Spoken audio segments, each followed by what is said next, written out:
Before sunrise, a single hammer strike echoed through the mountain village. For nearly 50 years, the sound had marked the beginning of every day. Inside the forge, Aldrin Vale stood before the glowing anvil, shaping a bar of steel. He raised his hammer. His right hand trembled. The blow glanced off the anvil instead of the steel. His apprentice, Tomas, looked up. Master? I'm fine.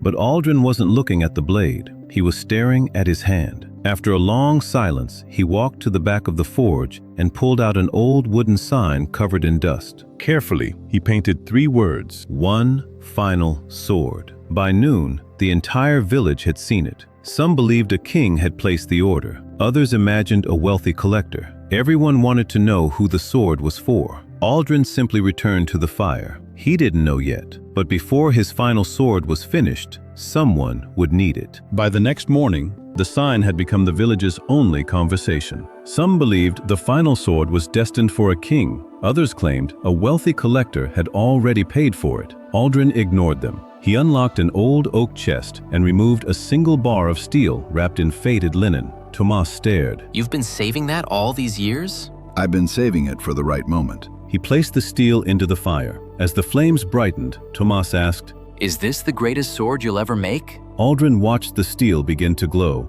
I've made many good swords. He paused. This one will tell me whether I learned how to make a great one. Tomas frowned. What's the difference? Aldrin smiled faintly. A good craftsman shapes the steel. He lifted the glowing bar onto the anvil. A great one is shaped by the years. The first hammer blow echoed through the forge. Outside, the village waited to see a masterpiece. Inside, an old man had begun testing the measure of his own life. The days settled into a familiar rhythm. Heat, hammer, steel, again. To Tomas, the sword looked nearly complete. To Aldrin, it wasn't. He studied the blade for a moment, then quietly laid it aside. What's wrong with it? Tomas asked. The balance. I can't tell. You shouldn't. Aldrin reached for another bar of steel. Tomas stared in disbelief. You're starting over? It isn't the sword I promised myself. But no one would know. Aldrin looked at his apprentice. I would. The old blacksmith placed the new steel into the fire. For most of my life, I believed excellence was about being admired. The steel glowed bright beneath the flames. Now I know it's about being honest with yourself. The hammer rose once more. Outside, the village waited for a masterpiece. Inside, only Aldrin knew how many had already failed. On the 4th day, rain swept across the valley. Near sunset, the forge door opened. A man stepped inside, soaked from the long journey. Aldrin recognized him. It was Rowan, a farmer from the village beyond the mountain pass. "I've come to ask for a sword," Rowan said. Aldrin glanced at the unfinished blade.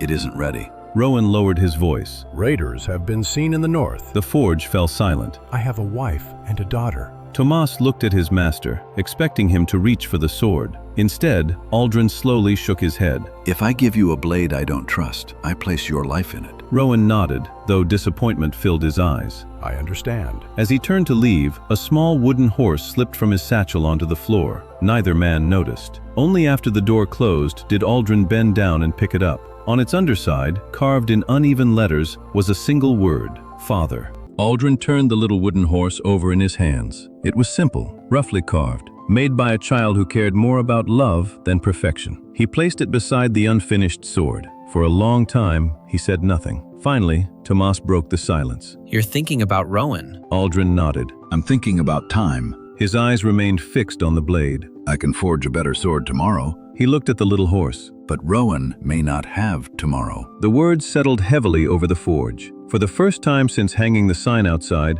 Aldrin questioned the promise he had made to himself. Was one flawless sword worth risking the life of the man who needed it now? The fire crackled. The hammer remained still. Then, Aldrin picked it up. This time, every strike carried a different purpose. He was no longer forging for his legacy. He was racing against time. By dawn, the sword was nearly complete. Aldrin turned it slowly in the morning light. It was strong, balanced, reliable. Yet, he reached for the sharpening stone. Tomas stepped forward. Master, it doesn't need more. Aldrin looked at the blade, then at the wooden horse beside the anvil. For the first time, he wasn't judging the sword, he was judging himself. Had his pursuit of perfection become something else? Had it become pride? He closed his eyes for a moment. Then he set the sharpening stone aside. Quietly, he wrapped the hilt in leather and fitted the sword into its scabbard. It isn't perfect. Tomas said. Aldrin nodded. No, He lifted the finished sword. but it's ready. Taking the sword in one hand and the little wooden horse in the other, he walked out of the forge. This time, he wasn't chasing the perfect ending to his career. He was carrying hope to someone who couldn't afford to wait. By afternoon, Aldrin reached Rowan's village. Fear had settled over the streets. Families hurried indoors. Children clung to their parents. Rowan saw the old blacksmith and stopped in disbelief. You came. Without a word, Aldrin drew the sword and placed it into Rowan's hands. The farmer gripped the hilt carefully. I don't know how to repay you. You already have. Aldrin returned the little wooden horse. It belongs with your daughter. Rowan smiled for the first time in days. He tucked the carving safely into his coat. As the village bell rang in warning, Rowan turned toward his home. Aldrin watched him go. The sword was no longer his. It belonged to the man who would stand between danger and the people he loved. For the first time in many years, Aldrin understood something no forge had ever taught him. The true value of a craftsman's work is not measured by the hands that create it, but by the lives it protects. A week passed, then another. Each morning, Tomas glanced toward the mountain road. One evening, footsteps finally approached the forge. Rowan stood at the doorway. Beside him was Elin, holding her little wooden horse. Without a word, Rowan laid the sword across the anvil. Its polished finish was gone. The blade bore fresh scratches. The leather grip was worn, but it had not failed. We held them at the pass. Rowan said quietly. They turned back. Aldrin rested his hand on the scarred steel. For the first time in his life, he wasn't searching for imperfections. He was seeing purpose. Elin stepped forward and smiled. My daddy came home. Aldrin looked from the little girl to the sword. The finest blade he had ever forged no longer looked new. It looked lived, and somehow, that made it more beautiful than the day it left his forge. The story of the sword spread quickly. People came to see the blade that had saved a village. Some expected Aldrin to polish away its scars. He didn't. Instead, he handed the sword to Tomas. Keep it. Tomas looked surprised. It isn't perfect anymore.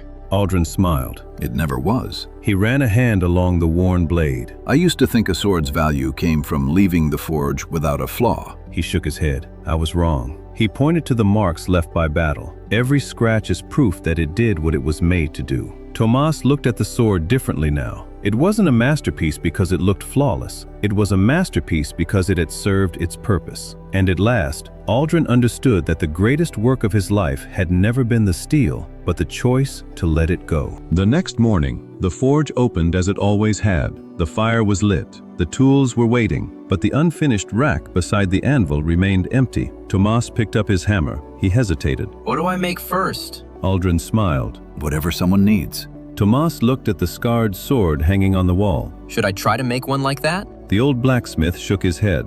No, you couldn't. Tomas frowned. Why not? Because that sword wasn't made by my hands alone. Aldrin rested his fingers against the worn blade. It was finished by courage. He looked around the forge that had been his world for nearly 50 years. I spent a lifetime learning how to shape steel. A quiet smile crossed his face. It took one final sword to teach me how to shape my own heart. Outside, the first hammer of a new generation rang across the village. This time, it wasn't Aldrin's. Years later, travelers still stopped at the little forge in the mountain village. Some came searching for the legendary blacksmith. Instead, they found Tomas at the anvil. On the wall behind him hung an old sword. Its blade was scarred. Its grip was worn. Visitors often asked the same question. Why keep that one? Tomas would smile before giving the same answer. Because no flawless sword ever protected a family. He would glance toward the valley, where children laughed in streets that had once known fear. The marks on that blade aren't imperfections. They're proof it fulfilled its purpose. The old sword remained where it had always belonged, not as a monument to the man who forged it, but as a reminder of the lives it helped preserve. Because in the end, our greatest legacy is never what we create. It's who benefits from it long after we're gone. Like Aldrin, don't wait for perfect. The opportunity to make a difference is often standing in front of you today. Because in the end, the finest work you'll ever do won't be remembered for its perfection. It will be remembered for the people it served. Moral. Your greatest legacy is not what you create. It's the lives you change through what you create. Every story leaves a lesson. Every lesson leaves a choice. If today's story stayed with you, subscribe to Motivating Morals, timeless stories, lasting wisdom.